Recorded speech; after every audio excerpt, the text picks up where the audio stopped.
C'est la meilleure sportive originale pour 10 000 euros. Aujourd'hui, on répond à la question de Hugo. La Suzuki Swift Sport, ça vaut combien sur 10? Au niveau design, c'est une petite compacte avec une silhouette assez sportive. Moi, pour le coup, je trouve que c'est une belle réussite. Surtout que c'est une voiture qui est assez originale, que tu croises jamais dans les rues. Et ceux qui me connaissent savent que j'aime bien les voitures que tu croises pas tous les 4 matins. En plus, avec ce petit look assez sportif, assez bombé, moi j'aime bien. Niveau design, je mets la note de 7 sur 10. Bon, maintenant, niveau intérieur et finition, là encore une fois, c'est une voiture asiatique. L'intérieur, très sincèrement, il est ultra vieillot, surtout pour l'époque. Sachant que la Suzuki Swift 3 a été produite après 2010, très sincèrement, la concurrence était largement au-dessus. Les voitures asiatiques, c'est des voitures qui sont bien assemblées, bien finies, ça fonctionne, c'est correct, mais très sincèrement, c'est moche et c'est pas actuel. Donc encore une fois, niveau intérieur, c'est efficace, mais c'est pas ouf, je mets la note de 4 sur 10. Passons maintenant à la fiabilité, et qui dit asiatique dit mauvais intérieur, mais dit aussi excellente fiabilité. Là, la Suzuki Swift Sport sur les premières générations est équipée du moteur 1.6 VVT 136 chevaux, et c'est une pépite de fiabilité. On est sur un super moteur Suzuki, un petit moteur atmosphérique, donc sans turbo.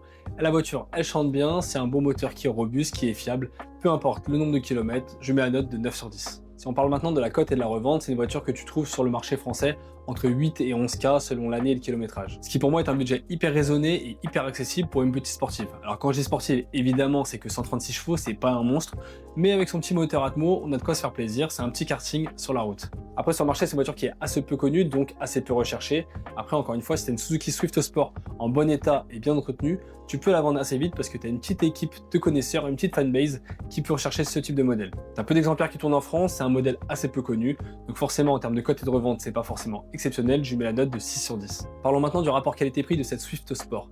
Là pour le coup, pour un budget de 10K, tu as une petite voiture originale, fiable et sportive. Moi très sincèrement, je trouve que c'est un excellent choix. C'est la voiture idéale si tu veux t'amuser sans te ruiner, ni en carburant, ni en entretien.